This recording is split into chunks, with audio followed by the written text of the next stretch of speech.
bersahabat dengan Al-Quran itu paling tidak ada 6 level. Yang pertama, cara kita bersahabat dengan Al-Quran itu adalah qiraah. Kalau sudah bisa naik ke level yang kedua yang disebut dengan tilawah. Yang ketiga nanti tahfiz.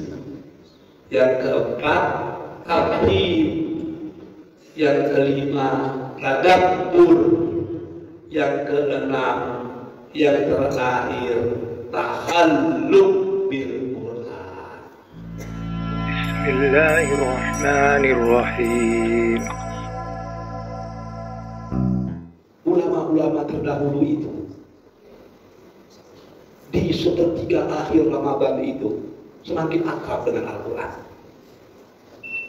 Mereka begitu dekat dengan Al-Quran itu.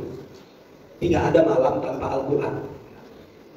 Kalau dalam bahasa anak muda sekarang, mereka selalu berkencan dengan Al-Quran. Saya coba-coba baca sejarah para ulama. Memang tidak ada apa-apanya kita dibandingkan dengan mereka itu. Imam Syafi'i itu dikatakan selama bulan Ramadan itu khatam Al-Qurannya 30 kali. Artinya setiap hari khatam Quran.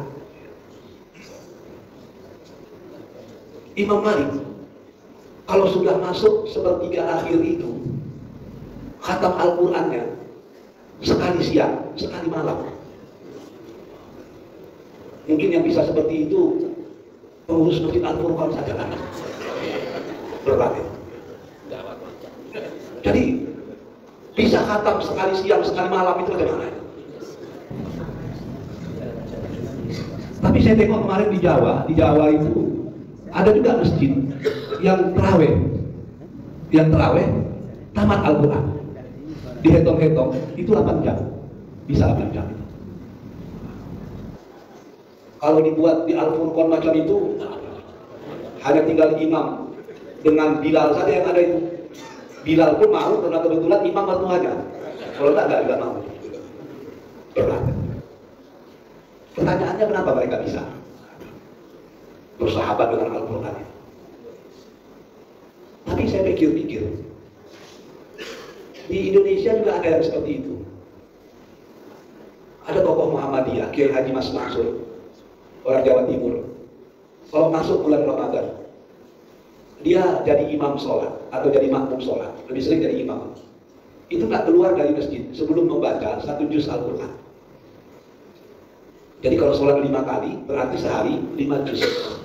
Kalau sehari 5 juz, berarti 1 minggu 5 kali 7, 35 juz. Quran itu cuma 30 juz. Maknanya 1 bulan, dia lebih kurang khatam antara 4-5 juz. Itu yang paling sederhana. Pertanyaannya kok bisa disiplin macam itu, kok bisa? Saya pun lama berpikir kok bisa ya.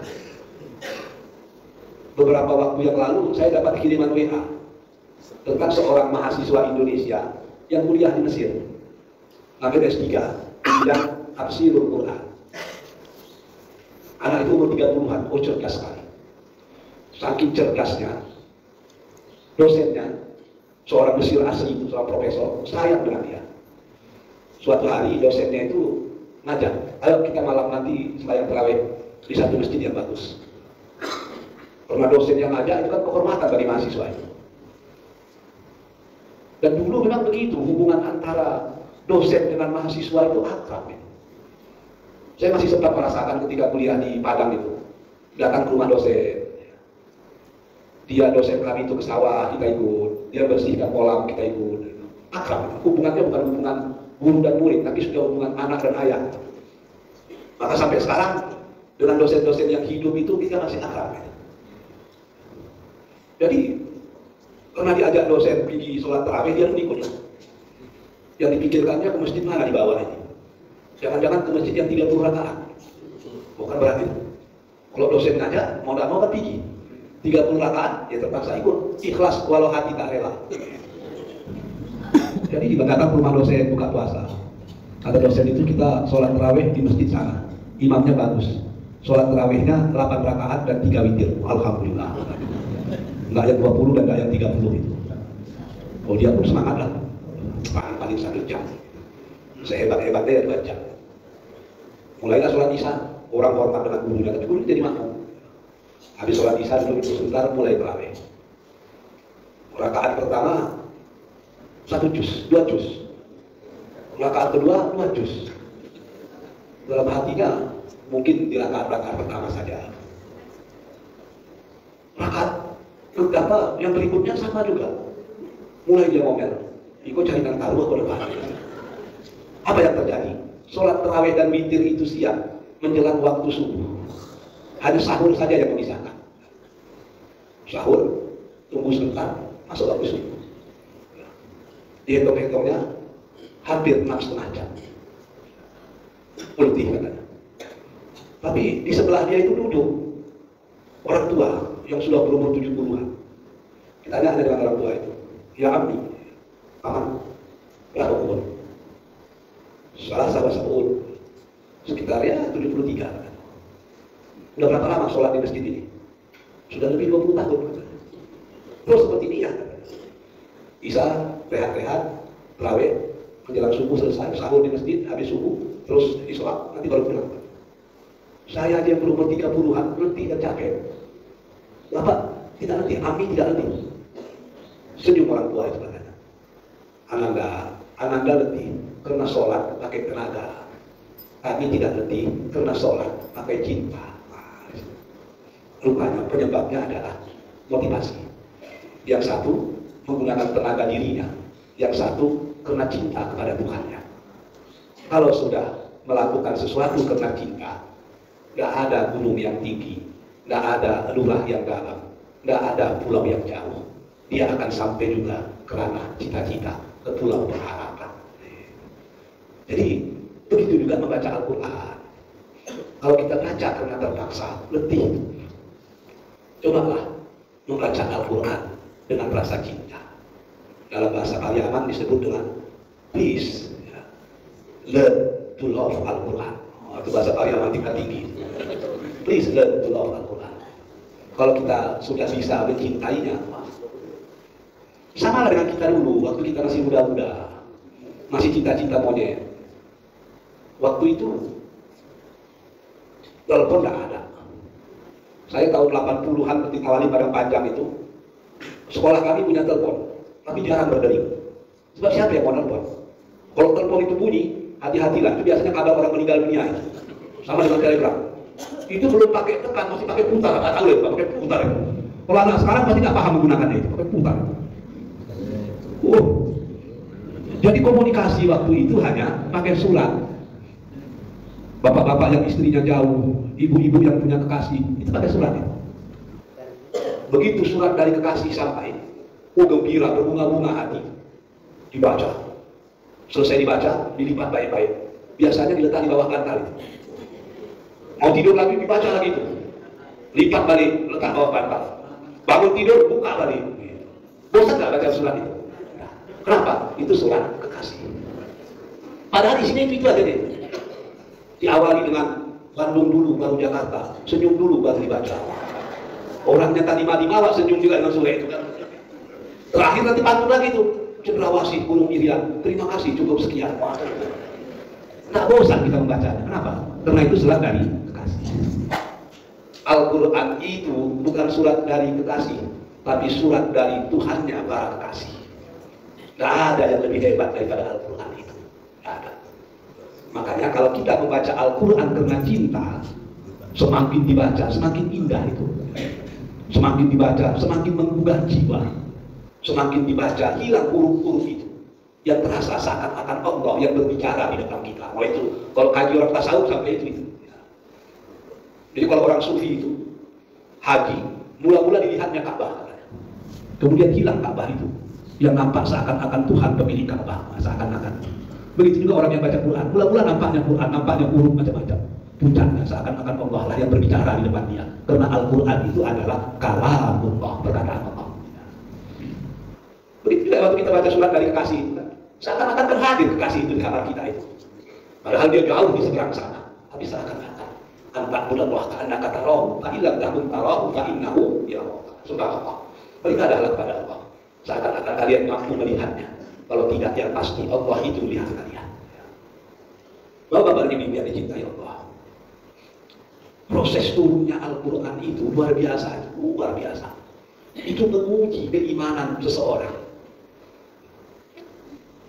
Di umur-umur 30-an, Rasul itu sudah mulai gerah, sudah mulai gelisah, sudah mulai galau melihat perilaku penduduk Mekah. Mabuk menjadi tradisi, bunuh-bunuhan hobi, berzina kebanggaan. Bukan lagi menyembah Tuhan, tapi sudah menyembah patung. Ada patung dibuat dari kayu, ada patung dibuat dari batu, ada patung dibuat dari besi. Dibuatnya Tuhannya sendiri, dikasihnya namanya sendiri. Bahkan ada Tuhannya, patung itu dibuat dari roti. Begitu dia kelaparan, dimakannya lah Tuhannya itu. Tidak logika, tapi begitulah jahiliyah itu. Risau Nabi melihatnya. Oh, beginilah ini. Daripada ke bawah rendong, Rasul pun mulai mengasingkan diri.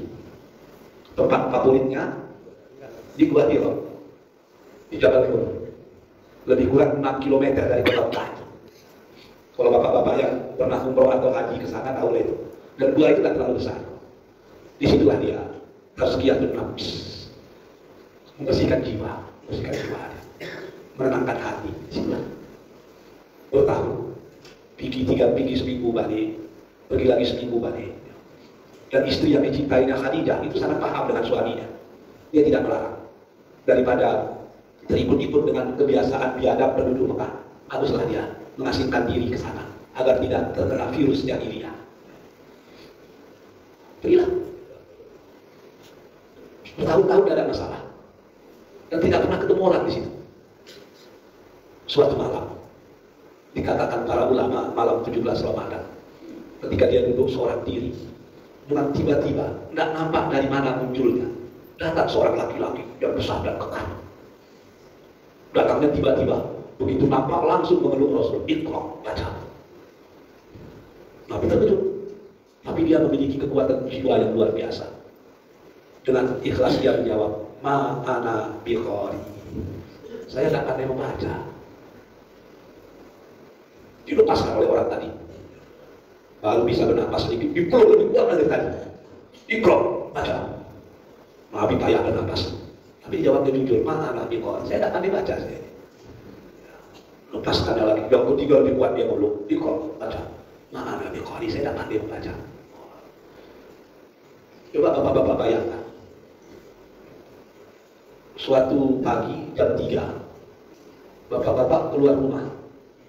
Di depan halaman, tegak sebentar. Dengan tiba-tiba muncul orang, entah dari mana datangnya. Memeluk bapak, disuruhnya bapak membaca. Apa yang terjadi pada waktu itu? Kalau udah pingsan, mati tangan bapak-bapak itu. Berat itu. Nggak tahu kita siapa yang datang, memeluk kita. Wah, berat itu. Kalau ada yang sakit jantung, habisnya. Itu menggambarkan kekuatan jiwa seseorang, kekuatan jiwa, dan itu dimiliki oleh Rasulullah sehingga memang dia layak menjadi seorang nabi. Jadi proses turunnya saja itu menguji. Maka diteruskan Iqra bismillahirrahmanirrahim alladzi khalaqal insana min 'alaq Iqra wa rabbukal akram alladzi 'allama bil qalam 'allamal insana ma lam ya'lam. Surah Al-Alaq ayat 1 sampai ayat yang kelima. Begitu turun ayat tadi, ayat itu adalah SK pelantikan Muhammad menjadi nabi. Nabi baru. Sebab belum ada perintah berdakwah, belum ada. Hanya wahyu. Sebab definisi nabi itu orang yang menerima wahyu. Itu nabi. Kalau definisi Rasul, orang yang menerima wahyu dan diperintahkan untuk menyampaikan risalah itu. Maka ayat yang kedua, ada yang mengatakan Al-Muzammil, ada yang mengatakan Al-Mudassir, itu SK pelantikan Muhammad menjadi Rasul. Fa'anzir, bangun, berikan penjelasan, berikan peringatan, berikan kabar, berdakwah. Itu SK Muhammad menjadi Rasul. Kalau kita PNS ini, Iqra itu SK CPNS namanya itu. Nah, begitulah kira-kira. Tapi ya ayuhal muzammil atau ya ayuhal muddatsir, nah itulah SKPNS yang sesungguhnya itu. Begitulah kira-kira. Baru resmi Rasul itu menjadi, Muhammad itu menjadi Rasul. Sebab dalam Quran itu ada 3 surah yang istimewa itu. Surah yang pertama turun itu Iqra, disepakati. Tapi hanya 5 ayat. Surah yang pertama turun mengangkat Muhammad menjadi Nabi itu Iqra. Surat yang pertama turun mengangkat Muhammad menjadi Rasul, itulah Al-Muzammil atau Al-Muddatsir. Surah yang pertama turun tapi merupakan ayat yang lengkap, tidak setengah-setengah, itulah surah Al-Fatihah. Di Al-Fatihah itu turunnya lengkap, dari mulai Bismillah, Alhamdulillah sampai ghairil maghdubi alaihim waladdallin. Dia pertama juga turun, tapi dari aspek surah yang turun secara sempurna. Kalau yang lain turun setengah-setengah, Iqra 5, turun pula yang lain, turun yang lain, nanti datang lagi Iqra, datang gitu. Tapi kalau Fatihah itu memang sempurna untuk dia turunnya. Bapak-bapak dan ibu yang dicintai Allah, Al-Quran itu turun sebagai petunjuk. Syahrul Ramadan allati unzila fihil hudan linnas. Yang pertama, fungsinya dia turun itu sebagai petunjuk, menjadi way of life, menjadi guideline agar manusia tidak kehilangan arah. Kenapa manusia perlu petunjuk? Sebab kehidupan di dunia ini penuh tantangan, penuh rintangan. Kita seperti berlayar. Kalau berlayar itu tidak ada kompas, apa yang terjadi? Akan sesat. Al-Quran itulah kompas kehidupan. Kalau tidak ada Al-Quran, kita tidak tahu untuk apa kita diciptakan, apa yang mesti kita lakukan, dan bagaimana akhir dari kehidupan. Tidak tahu kita itu. Maka di barat, di negara-negara yang tidak ada panduan kehidupan, mereka mencari kebahagiaan, tapi semakin dicari, semakin jauh kebahagiaan itu. Ada orang di barat mencari kebahagiaan, mengutamakan kesenangan. Kesenangannya itu negatif pula. Melakukan simbol kehidupan, life just for fun. Hidup ini itu bersenang-senang saja. Suami istri gonta-ganti pasangan. Kadang-kadang nggak mau menikah karena menikah itu menyusahkan. Akhirnya apa yang terjadi? Di negara-negara barat, sekarang orang bingung. Terlalu banyak anak-anak yang lahir tidak tahu siapa ayahnya. Mau dibunuh sudah terlanjur lahir. Sementara orang tua tidak mau menjaga. Akhirnya dititipkanlah di panti-panti asuhan. Karena terlalu banyak jumlahnya. Berapa negara di barat memperlakukan loan for single parents. Siapapun yang mau menjaga anak itu mendapat gaji dari pemerintah. Sebab kalau dijaga oleh orang lain dia masalah juga. Tidak jelas tujuan hidup. Di Italia itu ada satu pulau yang mewajibkan semua orang masuk ke pulau itu telanjang bulan. Nggak jauh dari pulau besar itu mau ke sana. Kalaupun naik speedboat hanya beberapa menit, mereka bikin rakit, dayung sendiri, berjam-jam baru sampai ke pulau itu. Yang dicari apa? Sekedar kegembiraan semu. Nggak juga dapat kegembiraan, cari kegembiraan yang menyusahkan. Apa itu? Mulai hidup di dunianya sendiri dengan mengkonsumsi narkoba. Kalau orang sudah hidup dengan narkoba kan dia bahagia dunianya sendiri. Maka kita tengoklah di Philadelphia itu kan, wah ngeri. Hidup anak-anak mudanya tertidur di tepi-tepi jalan dalam keadaan mabuk. Penyebabnya apa itu? Nggak punya tujuan hidup. Di Jepang juga demikian, karena nggak jelas untuk apa dia hidup. Begitu gagal dalam kehidupan, bukan bangkit kembali, tapi mengakhiri hidup dengan harakiri. Kasus orang mati bunuh diri di Jepang dari tahun ke tahun meningkat.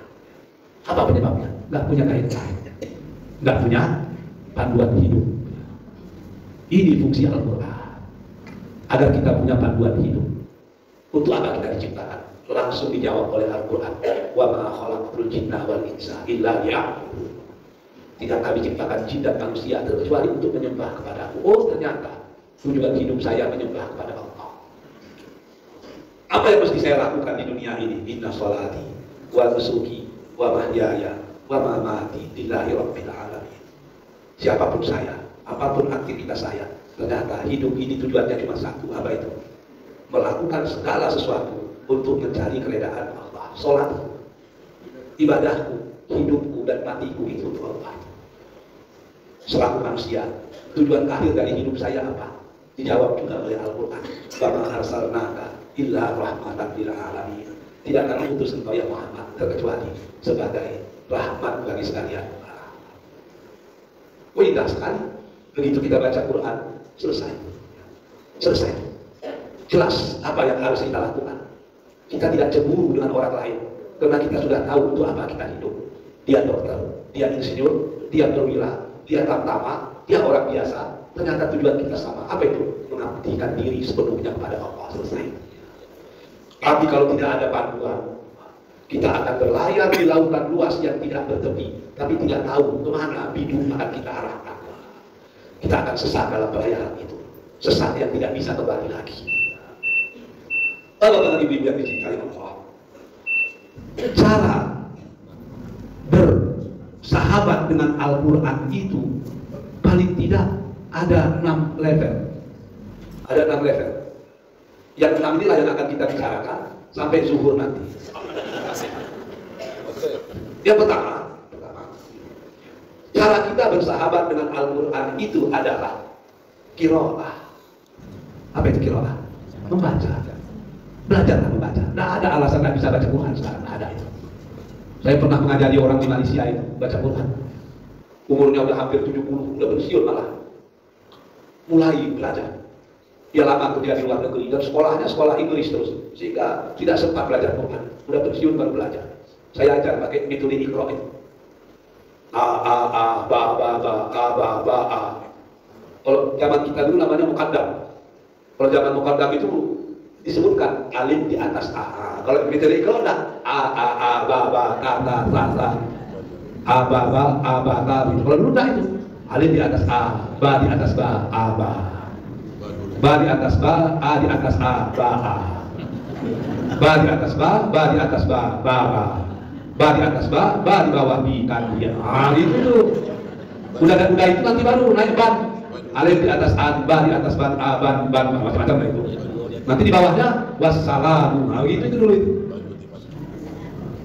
Dieja. Alif di atas a, nun di atas naik, kabuan depan kum, a naik kum, macam-macam itu. Begitulah. Metode cara membaca Quran itu disebut dengan qiraah. Murid saya itu 3 bulan belajar, bisa baca Quran. Sudah itu dia bilang dengan saya, alhamdulillah sekarang setiap 3 bulan saya hafal Quran. Dulu kalau istri saya belanja, saya ikut ke supermarket. Sekarang enggak, istri saya belanja, saya antar ke supermarket, dia naik ke atas, saya tunggu di mobil. Saya baca Quran di mobil. Udah selesai di teleponnya saya naik ke atas, baru saya ambil lagi barangnya. Sebab kita sama-sama tahu lah, mengawali perempuan belanja itu cari penyakit itu. Oh, itu memang berat. Itu nggak 1 jam itu. Bagus kita baca Quran aja, suruh dia belanja itu. Dengan istri kita jangan beretok. Mau belanja dia kasih aja lah. Saya kalau istri saya belanja itu kartu ATM saya kasih sama dia, tapi nomor PIN-nya enggak. Kalau dikasih habis sedikit. Jadi memang perempuan itu hebat kalau belanja. Arah kita itu. Kalau kita laki-laki, kita jangan paham toko orang Bung Hatta. Kalau laki-laki kita belanja 10 barang itu kita beli di 1 toko. Ambil barang itu selesai. Kalau perempuan enggak, 1 barang dicarinya di 10 toko itu. Kalau kita laki-laki 1.000, 2.000, alah enggak. Kalau perempuan beda 1.000 itu dibawa ke Dewan Keamanan PBB. Luar biasa perempuan itu, luar biasa. Canggih itu. Tapi saya dulu sering juga menggerutu dengan perempuan itu, istri kan terlalu beretok. Tapi akhirnya saya menyerah kalah. Saya dosen yang termasuk yang paling lama punya mobil, karena nggak berani utang, nggak berani. Anak udah mulai besar, masih pakai Honda mana-mana itu. Waktu itu saya ketua Muhammadiyah lagi, disuruh pakai mobil Muhammadiyah kan nggak mungkin. Masa urusan pribadi pakai mobil organisasi itu nggak masuk di antara lawangan. Akhirnya udah dipaksa beli mobil. Saya nggak mau saya nggak mau utang, masalah nanti itu. Udahlah, bikin mobil, pergilah ke Solo. Ada duit berapa? Ambil sana, cari sini, buka-buka di bawah kasur, dapat ada sekitar 80 juta. Saya pikir, mobil yang mau dibeli sekitar 200 juta itu. Di mana mencarinya? Mau utang di Jepang, Udah berangkat. Bicara-bicara dengan orang showroom itu. Jadi, untuk hidup. Ini 100 juta lebih kurangnya ini. Udah. Umi punya. Dikeluarkan. Memang punya dia. Dari mana? Itu kan ayah sapi. Kalau kami ikut cengking sapi ini, kalau lebih tinggi. Rupanya 1.000, 2.000, 10.000, 50.000 itu yang dikumpul-kumpulnya bisa jadi 100 juta. Kalau kita tak dipikir kita yang macam itu. Apalagi kalau kita duit ada di kantong, duduk di lapau, mulai naik gengsi, satu lapau terakhir. Kalau perempuan tak bisa. Canggih perempuan. Disitulah saya tahu. Ternyata sampilihnya perempuan untuk menjaga harkat dan martabat suaminya juga. Jadi mulai hari ini jangan boleh tombak lagi bini. Luar biasa perempuan. Jadi Quran itu dimulai dari Iqra. Baca, belajarlah baca. Kalau sudah bisa naik ke level yang kedua yang disebut dengan tilawah. Tilawah itu membaca Al-Quran sudah betul mahrajnya. Mahraj dalam bahasa sehari-hari disebut dengan pronunciation. Sudah betul kaidah membacanya, grammar dalam bahasa Arab disebut dengan tajwid. Sudah betul dialeknya dalam bahasa Arab disebut dengan lafaznya.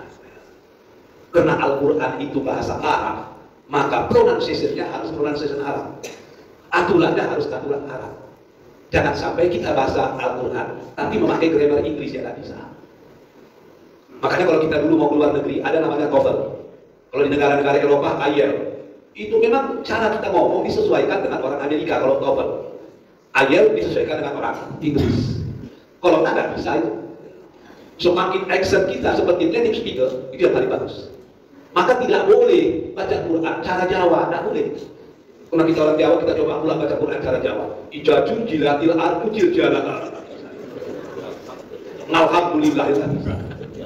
Karena kita orang Minang, kita baca pula Quran cara Minang, tidak boleh. Udah jelas innal insana li rabbihi lakanud. Karena kita orang Minang, kita lupa innal insana li rabbihi lakanud. Tak bisa. Membaca Al-Quran itu harus bagaimana orang Arab membacanya. Itulah yang disebut dengan tilawah. Maka ada namanya MTQ, musabaqah tilawatil Quran. Karena yang dinilai itu tilawah. Betul gak makhrajnya? Betul gak cara membacanya? Betul gak tajwidnya? Saya pernah menceritakan dulu. Itu jam itu kecepatan atau apa? Saya pernah menceritakan dulu. Membaca Al-Quran pada level tilawah saja itu sudah luar biasa. Sudah luar biasa. Kata saya Abdul Karim Mahmud, pada level tilawah Quran itu sudah bisa menjadi barometer, alat pengukur keimanan seseorang. If you really would like to know you are believer or not, please read the Quran. Kalau kita kepingin tahu kita ini orang beriman atau tidak, baca saja Quran itu. Quran akan mengajarkan kepada kita, Anda ini beriman, Anda ini tidak. Nggak usah tanya ke Ustaz, nggak usah tanya ke Buya, tanya ke Quran. Kata Profesor Dr. Syekh Abdul Halim Mahmud, Rektor Universitas Al-Azhar tahun 60-an itu, dia bilang begini, orang yang betul-betul beriman, ketika Quran dibacakan atau dia baca Quran, ada 3 hal yang dirasakannya. Kalau yang 3 ini tidak juga dirasakannya, lalu mengalih-alih keimanan yang kabur, kalau tidak terputus. 3 itu kata. Yang pertama, orang yang betul-betul beriman, ketika Quran dibacakan atau dia baca Quran, lintuh hatinya, bergetar jiwa itu, tunduk satu hari. Ini yang dikatakan Allah dalam Al-Quran, "Lau anzalna hadzal Qur'ana 'ala jabalin la ra'aitahu khashi'an mutasaddian min khasyatillah." Kalau Quran itu dibacakan kepada satu gunung, diturunkan pada satu gunung, la ra'aitahu, engkau akan melihat gunung itu khashi'an, tertunduk, mutasaddian, terpecah karena takut kepada Allah. Kami waktu di Gunung Merapi tahun-tahun 80-an itu, naik dari Kota Baru itu, masuk ke Sungai Buah. Ada air terjun di situ namanya Badorai. Naik atas. Itu gunung itu batu itu, tanah. Semakin ke atas makin gersang. Ternyata gunung yang terdiri dari batu dari tanah, yang gak punya hati nurani, ketika Quran dibacakan, lintuh hatinya, khashi'an, tertunduknya. Kalaulah manusia yang mengaku beriman, punya hati, punya nurani, ketika Quran dibacakan, tidak lintuh hatinya, maka manusia itu hatinya sudah lebih keras dari batu-batu yang ada di gunung. Sudah lebih keras itu. Jadi dia menjadi barometer. Yang kedua, orang yang betul-betul beriman ketika membaca Al-Quran atau Al-Quran dibacakan padanya, maka serta-merta dia akan terdiam, serta-merta dia akan menyimak. Ini yang dikatakan Allah dalam Al-Quran, Wa idza quri'al Qur'an fastami'u lahu wa ansitu la'allakum. Jika dibacakan kepada kalian Al-Quran, simaklah, diamlah. Dengan menyimak dan diam itu kalian akan mendapat rahmat. Kenapa kita diam ketika Quran dibacakan? Kira-kira kalau presiden ngomong di depan para menteri, ada nggak menteri yang berani ngomong itu? Nggak ada. Atau presiden kumpulkannya 30 sekian gubernur, dia bicara di depan gubernur. Ada gubernur yang mendengar itu sempat buka WA itu? Nggak ada. Tepaku semua itu. Kenapa? Karena presiden sedang berbicara. Quran itu kalam Allah. Ketika dibacakan, bukan presiden yang berbicara, tapi Tuhan segala presiden yang sedang berbicara. Maka orang akan terdiam. Ya. Jangankan manusia, dalam hadis dikatakan ketika orang baca Quran, jin yang ada di sekitar itu pun akan terdiam. Maka di zaman sahabat, ketika sahabat baca Quran, jin berkumpul di sekelilingnya. Wah, apa ini? Luar biasa ini, apa ini? Jadi Islam bilang itu Quran. Maka berbondong-bondonglah jin-jin itu masuk Islam. Jadi kalau jin saja, ketika Quran dibacakan, dia akan terdiam dan menyimak. Kalau kita mengaku beriman, dibacakan Quran kita tidak diam, maka kita bukan lagi jin, sudah berubah menjadi jin. Itu yang terakhir. Yang terakhir, orang yang betul-betul beriman, ketika Quran dibacakan, setiap ayat yang dibaca itu menambah keimanannya. Innamal mu'minuna alladzina idza dzukirallah wajilat qulubuhum wa idza tuliyat 'alaihim ayatu zadatuhum imana. Orang yang beriman, kalau disebut nama Allah, bergetar hatinya. Kalau dibacakan ayat-ayat Allah Al-Quran, zadatuhum imana, maka imannya akan bertambah. Kenapa? Dalam hati kita ada benih iman. Quran itu seperti air pupuk. Begitu kita baca Al-Quran, benih itu seakan-akan disiram dengan air pupuk, maka benih keimanan kami akan tumbuh besar-besar dan berkembang. Itu baru tilawah. Yang ketiga nanti tahfiz. Yang keempat takhid. Yang kelima tadabbur. Yang keenam, yang terakhir takhalluk bil Quran. Wa awal laisa panjang semua. Insyaallah akan kita lanjutkan. Wabillahi taufiq wal hidayah. Assalamualaikum warahmatullahi wabarakatuh.